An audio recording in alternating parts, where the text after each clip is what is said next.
Innal hamdalillah nahmaduhu wa nasta'inuhu wa nastaghfiruh wa na'udzu billahi min syururi anfusina min sayyiati a'malina. Man yahdihillahu fala mudhillalah wa man yudlil fala hadiyalah. Asyhadu an la ilaha illallah wahdahu la syarikalah wa asyhadu anna Muhammadan abduhu wa rasuluhu alladzi la nabiyya wa la rasula ba'dah. Allahumma shalli wa sallim wa barik ala Muhammad wa ala alihi wa sahbihi wa man tabi'ahum bi ihsan, amma ba'd. An Ibni Umar radhiyallahu anhuma qala kunna idza faqadna ar-rajula fil fajri wal isya'i asa'na bihi dhanna. Kami para sahabat apabila kehilangan, arti asal faqadna, kehilangan, tidak menemukan seseorang fil fajri wal isya, dalam sholat subuh dan isya, asa'na bihi dzan, kami akan suudzon kepada dia. Suudzon bagaimana dijelaskan oleh Ibnu Hajar dalam Fathul Bari, saya tulis di catatan kaki. Wa ma'nahu annahu la yaghibu illa li amrin sayyi'in. Maksudnya tidak mungkin orang itu tidak hadir.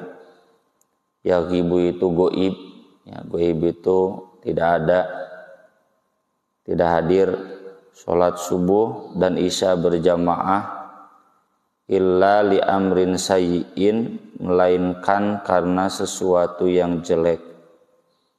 Imma fi badanihi, baik yang menimpa badannya, wa imma fi dinihi, ataupun yang menimpa agamanya. Kalau tidak sakit fisiknya berarti sakit jiwanya. Hadis ini jadi dalil, ya, athar memang, tapi athar ini kan terkait yang terjadi di zaman sahabat, dan zaman sahabat itu zaman Nabi. Ini semacam takrir, persetujuan Nabi atas apa yang diamalkan oleh para sahabat. Jadi dalil bahwa ada suudzon yang dibolehkan. Di Al-Quran juga Allah berfirman-Nya di surat Al-Hujurat ayat 12, ya ayyuhalladzina amanu jtanibu katsiran minadh-dhon, jauhilah kebanyakan dzon. Inna ba'dadh-dhonni itsm, karena kebanyakan dzon itu dosa. Kebanyakan berarti ada sedikit yang tidak dosa. Sedikit yang tidak dosa itu diantaranya yang diamalkan oleh para sahabat. Berdasarkan athar ini ditujukan kepada bapak-bapak yang tidak hadir sholat subuh dan sholat isya berjamaah. Suudzon para sahabat itu sendiri ada sinyalemennya dari Nabi SAW yang saya tulis di catatan kaki. Inna athqala sholatin alal munafikin sholatul isya'i wa sholatul fajri. Sesungguhnya sholat yang paling berat bagi orang munafik adalah sholat isya dan sholat subuh. Walau ya'lamuna ma fihima la tauhuma walau habwan. Andai saja mereka tahu pahala yang ada pada keduanya, pasti mereka datang ke masjid walau harus merangkak. ini berlaku di zaman Nabi. Jadi zaman Nabi mah standar sholat itu ukuran benar dan tidaknya sholat isya dan sholat subuh. Karena kalau sholat duhur, asar, maghrib penuh rempeg. Tapi kalau sholat isya dan sholat subuh itu ada banyak atau beberapa orang yang tidak hadir sholat isya dan sholat subuh. Kalau zaman sekarang semua sholat kosong kecuali sholat Jumat. Kalau sholat Jumat penuh. Kalau di Masjidil Haram, di Masjid Nabawi kan mau Jumat, mau duhur, asar, maghrib, isya penuh. Nah itu yang sering saya tekankan ke jamaah umroh.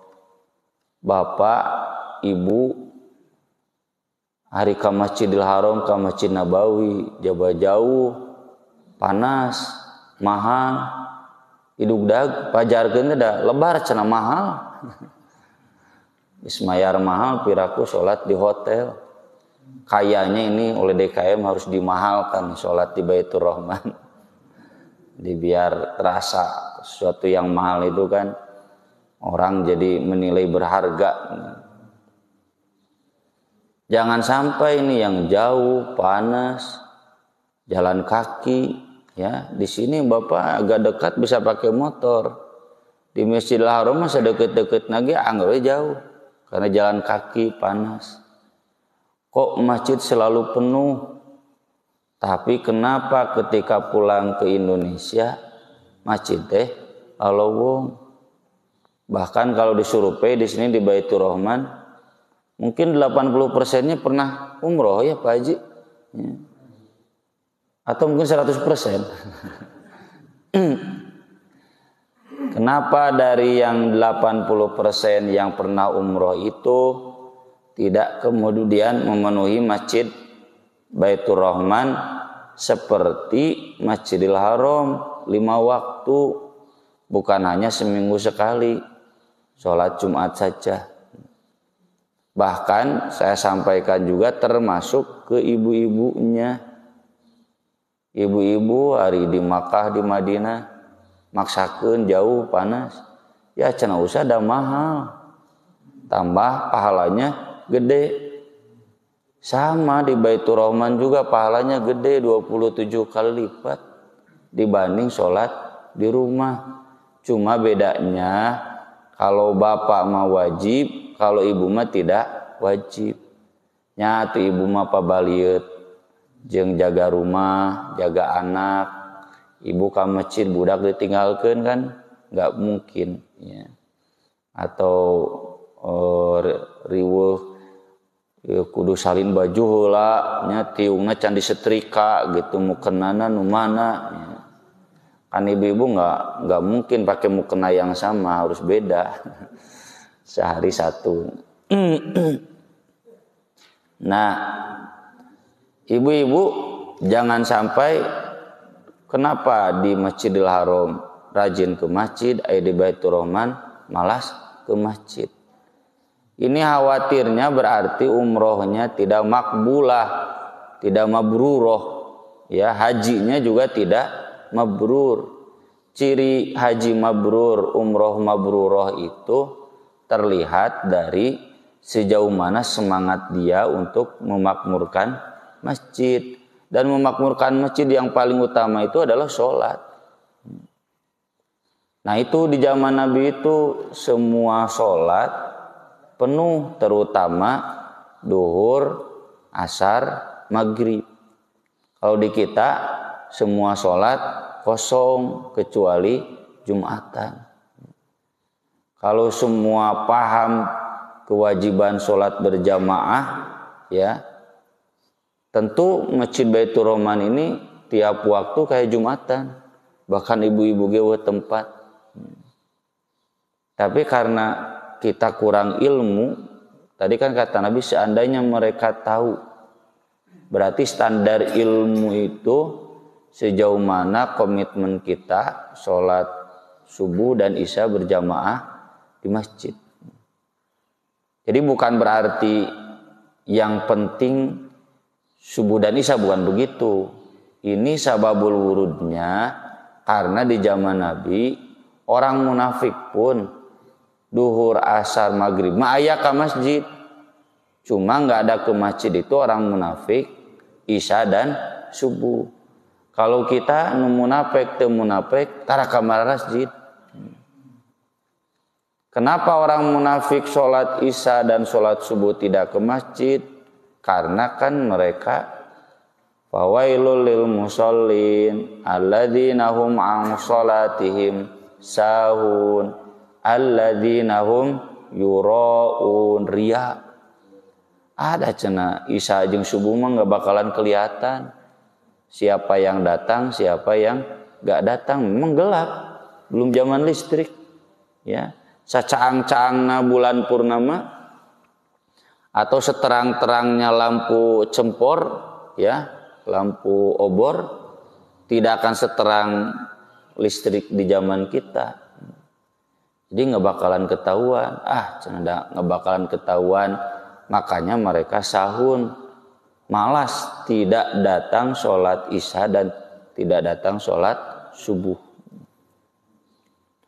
Maka dari itu para sahabat sepakat, kami kalau ada jamaah Baitur Rahman isya dan subuh taraka masjid, berarti dia ada sifat munafik.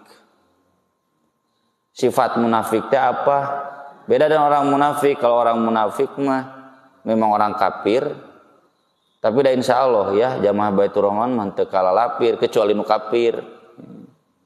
Kalaupun tidak datang sholat isya dan sholat subuh tidak sampai kafir karena memang mereka masih yakin la ilaha illallah.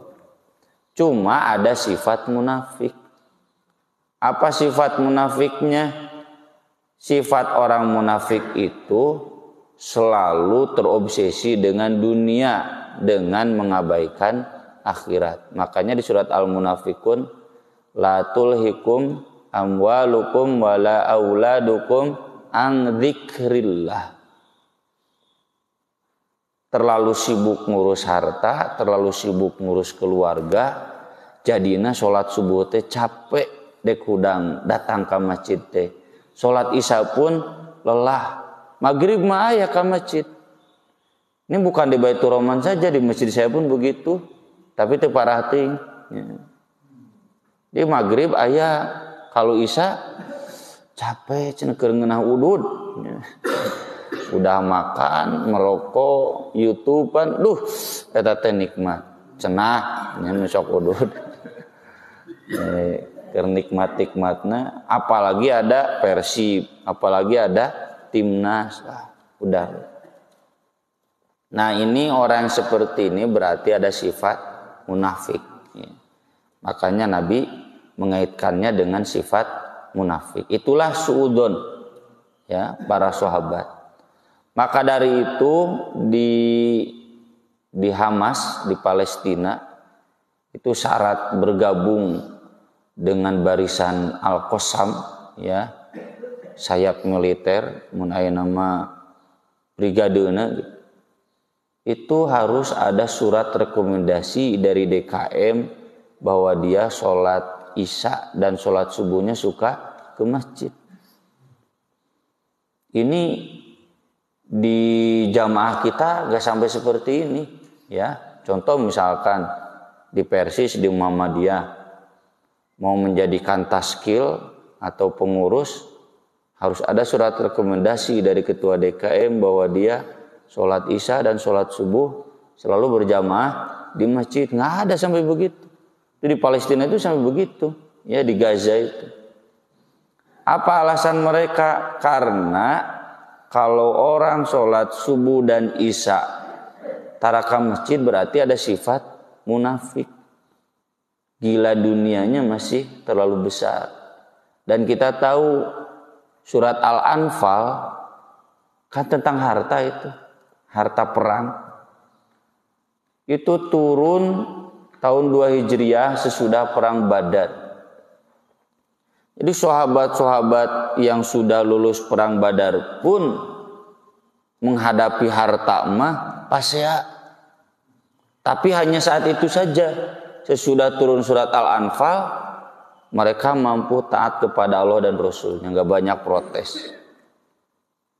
Nah, kalaupun ada yang protes, itu orang-orang baru atau orang-orang yang dalam hatinya ada kemunafikan.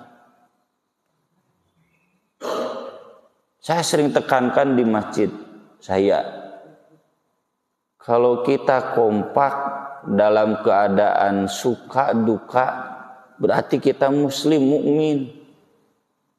Kalau kita kompak ketika nggak ada uang, ketika ada uang parasea, konflik, ya, karena jabatan kah, karena bagian kas kah, ya, dan lain sebagainya, berarti kita orang-orang munafik. Apalagi sekarang tahun politik. Tahun politik mah banyak yang kebagian ya, durian runtuh dari caleg-caleg. Ketua DKM maksakeun ieu, ya, ketua yayasan maksakeun ieu. Sampai kemudian terang. Nah, ini bukan perbedaan pendapat nih, perbedaan pendapatan. Ya, bukan perbedaan logika, ini perbedaan logistik, berarti ada sifat munafik di kita. Dan itu salah satunya kelihatan dari komitmen sholat isya dan sholat subuh berjamaah. Tentu di samping adab-adab ibadah-ibadah lainnya banyak, ya. Ini hanya salah satu barometer saja. Saya pribadi ya mengusulkan ketua DKM udah yang dijadikan taskil pengurus itu nu sholat isya, sholat subuh aya wae ka masjid enak, nu usah rapat. Nya ada rapat sesekali kayak mau kurban, ya. Rapat kita unggal bada isya, rapat ngariung. Unggal bada subuh, rapat ngariung. Selalu ada. Nah, kecuali kurban kan melibatkan ibu-ibu, nah itu harus ada rapat khusus, ya. Atau ngecor masjid, ibu-ibu kan dilibatkan bagian konsumsi, ada rapat khusus. Atau mengundang jamaah yang lain kan kalau mau ngecor. Tapi kalau sehari nggak usah ada rapat ngantor rutin, nggak usah. Tiap isya, tiap subuh, ya, terutama pas jadwal ustad we cenah. Sedangkan saya subuh di luar, ya, itu semuanya ada ngobrol semua hal, ya, dari mulai keuangan, urusan air, urusan rotibah asatidah, urusan madrasah bisa diobrolkan. Jadi nggak usah ada rapat-rapat karena kita ketemu setidaknya di setiap waktu sholat. Hal yang sama dikemukakan oleh Ibnu Mas'ud. Qala Ibnu Mas'ud, laqad ra'aituna, sungguh aku telah menyaksikan kami dulu para sahabat, wa ma yatakhallafu 'anis shalah illa munafiqun qad ulima nifaqu. Tidak ada yang meninggalkan salat berjamaah kecuali seorang munafik yang benar-benar telah diketahui kemunafikannya. Orang kafir yang memang munafik pada apa? Dia itu munafik. Dia itu kafir, cuma hanya menyembunyikan identitasnya. Au maridun, atau orang sakit. In kanal maridu la yamshi baina rajulaini hatta ya'tiyas shalah. Itu pun kadang orang sakit itu berjalan di antara dua laki-laki, maksudnya dituntun hanya untuk bisa datang sholat. Jadi orang sakit juga nggak semua orang sakit nggak ke masjid, masih banyak yang maksakeun diantar. Kalau sekarang sediakan kursi gitu, ya, sampai harus duduk di kursi, datangnya juga diaping. Wa qala inna Rasulullah sallallahu alaihi wasallam 'allamana sunanal huda. Dan dia berkata, Rasulullah SAW sudah mengajari kita sunnah-sunnah petunjuk. Wa inna min sunanil huda, dan diantara sunnah-sunnah petunjuk itu as-sholata fil masjidil ladzi yu'adzanu fi, sholat di masjid ketika diadzankan padanya. Masa kita enggak tahu arti hayya 'alas sholah? Masa enggak tahu arti hayya 'alal falah? Falah itu kebahagiaan, keselamatan, kesejahteraan. Sebaliknya berarti kebinasaan, ya, kecelakaan kalau tidak memenuhi panggilan muadzin itu. Hal yang sama dikemukakan oleh Ummu Darda. Qalat Ummu Darda, dakhala alayya Abu Darda wa huwa mughdabun. Pada suatu hari Abu Darda pernah pulang dalam keadaan sangat marah. Ambek-ambekan balik di masjid teh. Fakultu ma aghdabaka, Pak. Marah apa cenah bapak teh? Kan enggak boleh marah. Faqala wallahi, oh ini ngambek nya, demi Allah. Ma'rifu min ummati Muhammadin sallallahu alaihi wasallam syai'an. Saya tidak pernah tahu dari umat Muhammad sesuatu pun illa annahum yusalluna jami'an, kecuali mereka selalu sholat berjamaah. Nah, gitu. Bapak di sini kalau pulang dari masjid so ambak-ambakan tara nyapiraku ngalpo ya tuh dah.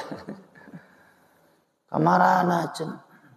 Kata Ibnu Hajar, kemungkinan besar ini terjadinya di zaman Bani Umayyah. Ini dikenal ya dalam sejarah sebelum zamannya Umar bin Abdul Aziz. Itu kan kurang lebih 30 tahunan ya sudah Muawiyah. Sesudah Muawiyah, antara Muawiyah dan Umar bin Abdul Aziz itu dikenal khalifah-khalifahnya itu selalu terlambat ke masjid, ya. Sampai ada sahabat yang sholat 2 kali, satu di rumah di awal waktu, satu lagi berjamaah dengan khalifah.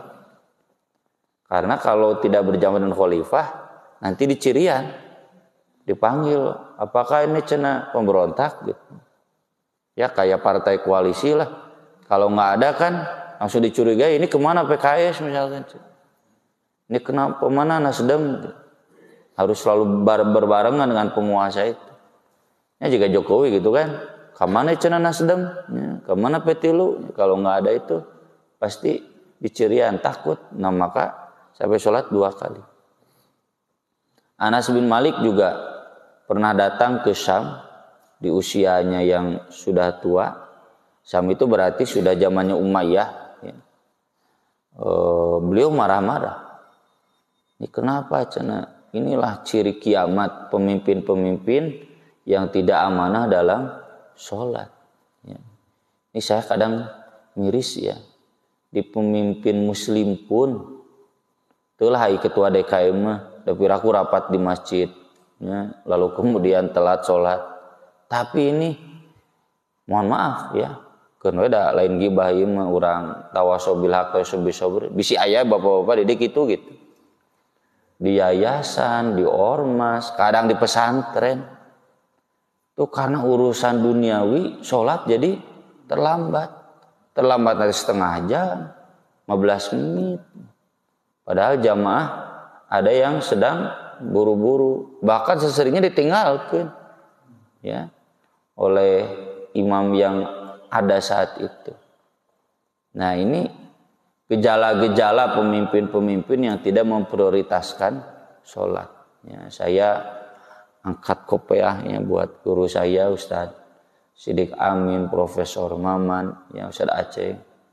Wong adan, udah berhenti. Saya cenah tahu nih rapat, kagok sholat tuh lah. Jadi salah nepatkan kagok. Ya cenah kagok bereskan lah. Kagok sholat tuh lah. Nanti sudah sholat bereskan lah. Bahkan ya termasuk di kampus Islam pun ya. Sampai saya, cenah Ustaz menimaksakeun adan, ka mana tuh mahasiswana? Cenah di kelas kene, nah tuh buru-buru bubar. Siga teu apal waktu sholat di Android aya. Ini perhatian pada sholat sangat lemah. Ya. Alasannya belajar lebih utama daripada sholat. Mana dalilnya? Ciri orang yang berilmu itu mengutamakan sholat. Di mana-mana lagi sholat rukun kedua. Sesudah syahadat. Ini selalu banyak dalil. Ada beberapa dosen saja ya. Ada namanya sama dengan saya, Syarif. Tuh, kalau saya mau ngadan, sholat ke masjid. Beres sholat ya udah. Ya. Atau baru dakte jadi bisa cung kedap dia adan. Jadi kalau teman saya yang itu beres sholat masuk lagi, waduh, saking disiplinnya dalam belajar. Ini hati-hati ya, jangan sampai karena urusan duniawi kita kemudian menyepelekan urusan sholat. Hal yang sama pernah dikemukakan oleh Aisyah. Qalat Nabi sallallahu alaihi wasallam, ma'adhunnu fulanan wa fulanan ya'rifani min dinina syai'an. Saya tidak mengira si fulan dan si fulan mengerti sedikit pun dari agama kita. Qala al-Laits rawi berkata, kana rajulaini minal munafiqin. Karena dua orang yang Nabi sebutkan fulan-fulan itu dua-duanya orang munafik. Dari mana cirinya? Taraka masjid, sholat isya dan sholat subuh. Ini dijadikan dalil oleh Imam Bukhari bab ma yakunu minazzon. Boleh suudon asal kepada orang-orang yang memang memperlihatkan diri tidak malu melakukan kejelekan. Ini kan Nabi sudah mengancam yang tidak sholat isya subuh berjamaah ke masjid munafik, jong-jongnya gitu. Itu kan berarti terang-terangan gak malu. Boleh kalau kemudian orang ini disuudoni, boleh. Nabi sendiri mengatakan demikian. Meskipun Nabi memang masih memperlihatkan adabnya. Ma'adhunnu, nah ada bahasa itu. Saya kira, bukan wah pasti ini mah. Ya, pasti ini karena PDIP begini, karena Ganjar begini, karena Prabowo begini, siga nunggu pernah panggil we. Tetap setahu saya kira yang saya paham gitu. Dikuatkan oleh Nabi dalam hadis yang lain, kullu ummati mu'afan illal mujahirin. Semua umatku akan dimaafkan kecuali yang menjaharkan perbuatan dosanya. Contohnya kata Nabi, wa inna minal mujaharah, di antara bentuk mujaharah orang yang menjaharkan perbuatan dosanya, an ya'malar rajulu bil laili amalan. Seseorang beramal pada suatu malam, amalnya amal jelek. Tsumma yusbiha wa qad satarahullahu alaihi. Kemudian keesokan harinya, padahal Allah sudah menutupinya. Maksudnya nggak ada yang lain yang tahu dia berbuat jelek. Fayaqulu, dia sendiri yang ngomong, ya fulan, hei Pak,